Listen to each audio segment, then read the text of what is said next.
नमस्कार दोस्तों, Gurugram degree college सब 5 गेला।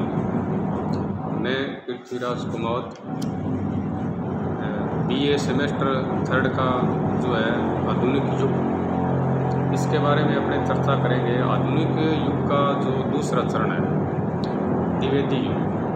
तो सबसे पहले अपने जो द्विवेदी युग है इसके जो प्रमुख कवि है महावीर प्रसाद द्विवेदी, इसके बारे में अपने चर्चा करेंगे। सबसे पहले देख लेते हैं द्विवेदी युग का जो काल है, समय है, वो 1900 से 1916 तक, कई जगह 1900 से 20 तक भी है, 1903 से 1920 तक भी है, ऐसे कुछ है। लेकिन इसके जो प्रमुख कवि है आचार्य महावीर प्रसाद द्विवेदी जी। आचार्य महावीर प्रसाद द्विवेदी का अपने जिक्र करें तो देखो, सबसे पहले इसका जो जन्म है वो 9 मई 1864 ईस्वी यूपी के अंदर रायबरेली जिला, और रायबरेली ज़िले के अंदर एक गांव है दौलतपुरा, वहाँ इनका जन्म हुआ, यानी जन्म स्थान इनका है दौलतपुरा गांव यूपी में है। और आगे इसकी जो इनका जो मृत्यु हुआ वो 21 दिसंबर 1938 में रायबरेली ज़िले के अंदर ही हुआ। आगे इसके 1903 से 1920 तक इन्होंने सरस्वती नाम की एक पत्रिका, मासिक पत्रिका प्रकाशित होती थी, इसके ये संपादक रहे तब 1903 से 1920 तक। और इनके जो साहित्य की जो भाषा है, गद्य और पद्य दोनों भाग, साहित्य के गद्य और पद्य दोनों भाग की जो इनकी भाषा है वो क्या रही, खड़ी बोली। जबकि हमने भारतेंदु युग में पढ़ा था जो गद्य भाग है उसकी भाषा थी खड़ी बोली और पद्य भाग की भाषा थी ब्रज भाषा। लेकिन द्विवेदी युग में ऐसा नहीं है। द्विवेदी जी ने किस भाषा का प्रयोग है, मात्र एक ही भाषा, खड़ी बोली। जैसे इसने अपनी शैली में, जैसे इनकी शैली थी आलोचनात्मक, विचारात्मक, परिचयात्मक, ये इनकी जो शैली थी, इनकी इस प्रकार ये शैलियाँ बताई गई है। और उपाधि आचार्य, जो महावीर प्रसाद द्विवेदी जी को ये जो उपाधि दी गई आचार्य, इनकी ये उपाधि थी। और ये उपाधि जो काशी का हिंदू विश्वविद्यालय है उनके द्वारा इनको आचार्य की उपाधि दी गई। और द्विवेदी युग का जो नामकरण है वो भी इनके नाम के आधार पर द्विवेदी युग रखा गया। आगे देखते हैं अपने द्विवेदी युग का परिचय। आधुनिक काल का प्रथम चरण था भारतेंदु युग। दूसरा काल जो आधुनिक युग का दूसरा चरण था उसको कहा गया द्विवेदी युग। द्विवेदी युग का प्रारंभ, जैसे कि पहले बता चुके हैं, अभी 1900 से 1916 तक है, कई जगह 1920 तक भी है। और इसमें क्या है, सबसे पहले इस काल के साहित्य में शुद्धिकरण का पूरा ध्यान रखा गया। इस काल का जो साहित्य था उसमें जो शब्द थे उसके जो शुद्ध शब्दों का इसमें प्रयोग किया गया। व्याकरण की दृष्टि से जो शब्द थे उनका शुद्ध प्रयोग किया गया। इस भाषा में सुधार एवं तर्क संगत बनाने के कारण इस काल को सुधार काल, इस काल का दूसरा नाम है सुधार काल। द्विवेदी युग का दूसरा नाम सुधार काल भी है। और गद्य पद्य में एक ही भाषा खड़ी बोली का प्रयोग हुआ है। आधुनिक हिंदी कहानी का सूत्रपात एवं निबंध विधा का कृष्ण एवं परिमार्जन भी इसी काल में हुआ। जो आधुनिक काल की जो कहानी है उसका परिमार्जन, उसकी शुरुआत, उसका सूत्रपात इसी काल में हुआ। जाति और इसकी जो विशेषता है, आगे देखिए इसमें जाति पाति, विधवा विवाह है, बाल विवाह है, दहेज, आडंबर, सांप्रदायिकता, इस तरह की समाज के अंदर बहुत सी समस्या थी, उन पर साहित्य के अंदर लिखा गया। यानी समाज की जो समस्याएं थी इसके बारे में विस्तार पूर्वक खूब लिखा गया। और आगे अपने इसमें चर्चा करें भी, इसके प्रमुख कवि है, रचनाकार है। जैसे इसके प्रमुख कवि है महावीर प्रसाद द्विवेदी। द्विवेदी जी की प्रमुख रचनाएं जैसे देखते हैं अपने, इसकी प्रथम रचना थी विनय विनोद, दूसरी थी गंगा लहरी, ऋतु तरंगिणी, वेणी सहार। आगे इसका है रघुवंश, कविता कला, सुमन, मंजूषा आदि इनकी जो है महावीर प्रसाद द्विवेदी जी की ये कृतियाँ हैं। दूसरे कवि इनके श्रीधर पाठक, इनकी जो रचनाएं है वो निम्न प्रकार है। जैसे पहली रचना इनकी वनाष्टक, कश्मीर, सुषमा, देहरादून, भारत गीत, जार्ज वंदना, बाल विधवा विवाह। नंबर 3 के कवि है द्विवेदी युग के नाथूराम शर्मा। इसकी रचनाएं इस प्रकार है। अनुराग रतन शंकर सरोद शंकर सरस्वत। चौथे नंबर के कवि है हरिओं। इनकी रचनाएं इस प्रकार है। प्रिय, प्रवास, पद्य, प्रसून, शुभते, चौपदे, चौखे, चौपदे। देखिए ये दो रचनाएं इनकी, एक तो है शुभते चौपदे, दूसरी है चौखे चौपदे।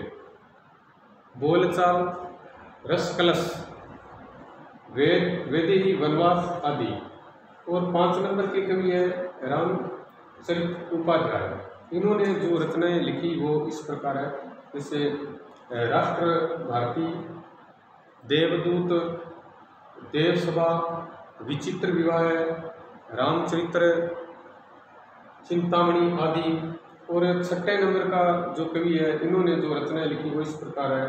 रंग में भंग, जयदत्त वध, भारत भारती, पंचवटी, झंकार, साकेत। ये जो मैथिली शरण जी है इनका जो प्रमुख ग्रंथ था साकेत, यशोधरा, द्वापर, जय भारत, विष्णुप्रिया आदि।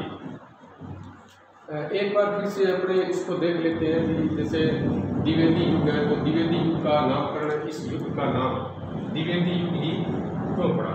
क्योंकि आचार्य महावीर प्रसाद द्विवेदी जी की ये जो जाति थी द्विवेदी, इस नाम के कारण महावीर प्रसाद द्विवेदी, इस नाम के कारण इस काल का नामकरण द्विवेदी युग पड़ा। और आचार्य महावीर प्रसाद द्विवेदी जी को इस काल का प्रमुख प्रतिनिधि कवि भी माना जाता है, क्योंकि इस काल का सूत्रपात जो है आचार्य महावीर प्रसाद द्विवेदी जी ने ही किया था, इसीलिए इसके नाम पर द्विवेदी युग पड़ा। आगे जैसे इनका जन्म रायबरेली दौलतपुरा गांव में हुआ। ये एक छोटे से गांव से बिलोंग करते थे। और देखिए 25 साल तक इन्होंने 200 रुपये मात्र मासिक पर रेलवे में नौकरी की। तत्पश्चात ये साहित्य के क्षेत्र में अपना कदम बढ़ाते हैं। और ये मतलब इनको जो उपाधि है, इसके बाद में इनको उपाधि मिली थी ये आचार्य की उपाधि इनके साहित्य विशेष के कारण तो काशी हिंदू विश्वविद्यालय के द्वारा इन्हें ये आचार्य की उपाधि प्रदान की गई। और द्विवेदी युग आधुनिक काल का जो दूसरा चरण है, द्विवेदी युग उससे कहते हैं जो आधुनिक काल का दूसरा। पहला चरण जबकि मैं आपको बताया था भारतेंदु युग प्रथम चरण था आधुनिक काल का, उससे ही भारतेंदु युग कहा गया। वो भी हरिश्चंद्र भारतेंदु युग, जो भारतेंदु जी के नाम पर ही उसका नामकरण हुआ। ठीक उसी प्रकार जो है महावीर प्रसाद द्विवेदी जी के नाम पर भी द्विवेदी युग का नाम पड़ा। आगे इस काल के साहित्य में शुद्धिकरण, जो व्याकरणिक शब्द है उनको ध्यान से मतलब व्याकरण की दृष्टि से उनका शुद्धिकरण किया गया। और भाषा में सुधार किया गया, भाषा को तर्क संगत बनाया गया। सुधारकार भी भाषा में ये सुधार है, व्याकरणिक शुद्धिकरण। और ये जो भाषा के अंदर सुधार और तर्क संतीकरण किया गया, इसके कारण इसका नाम क्या पड़ा? सुधारकार। इसका द्विवेदी युग का दूसरा नाम क्या है? सुधारकार।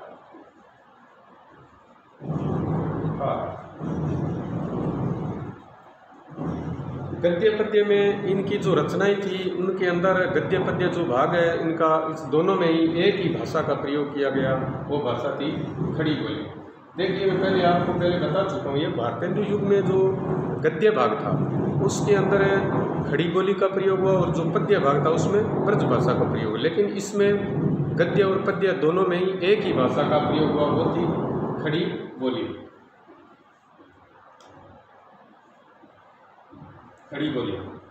आगे इसका जो था आधुनिक हिंदी कहानी का सूत्रपात। देखिए जो आधुनिक काल की जो कहानियाँ थी, तो उसका जो आधुनिक काल की जो हिंदी में कहानियाँ रची गई, उनका जो सूत्रपात है वो इसी काल में हुआ था।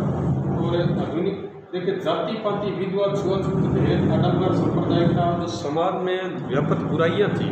कौन सी बुराइयाँ? जैसे जाति पाति है, छुआछूत है, सांप्रदायिकता, राजनीतिक समस्याएं भी थी, विधवा बाल विधवा विवाह था, महिलाओं को मतलब छोटी आयु में उनकी शादी कर दी जाती थी, उनके बारे में। तो इसके बारे में भी द्विवेदी जी ने विस्तार पूर्वक अपने साहित्य के अंदर लिखा।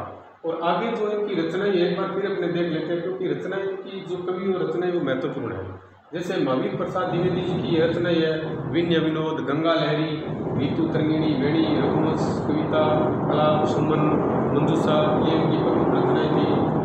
और श्रीधर पाठक जी की है वनाष्टक, काश्मीर, सुषमा, देहरादून, भारत, गीत, जाज वंदना, बाल विधवा विवाह आदि। और नाथुराम शर्मा जी है, इनके अनुराग रतन, शंकर सरोद, शंकर सरोवर। हरियोत जी है, इनकी जो रचना इस प्रकार आगे प्रिय प्रवास, पद्य प्रसून, चुभते चौपते, चोखे चौपते, बोलचाल, रस कलश, वेदई वनवास आदि। और रामचरित्र जी द्वारा लिखी गई कृतियाँ राष्ट्र भारती, देवदूत, देवभाषा, विचित्र विवाह और रामचरित्र, चिंतामणि आदि। और अंत में मैथिली शरण गुप्त के देखिए ये जो रचनाएं, इनमें पहले आपको बता दूँ ये जो साकेत है, साकेत की महत्वपूर्ण रचना है। और इसके अलावा भी इन्होंने रंग में भंग, जयदत्त वध, भारत भारती, पंचवटी, झंकार, यशोधरा, जय भारत, विष्णुप्रिय। आज के लिए बस इतना ही द्विवेदी युग। आगे के भाग में अपने इस आधुनिक काल का तीसरा चरण का अध्याय अगले वीडियो में करेंगे। धन्यवाद।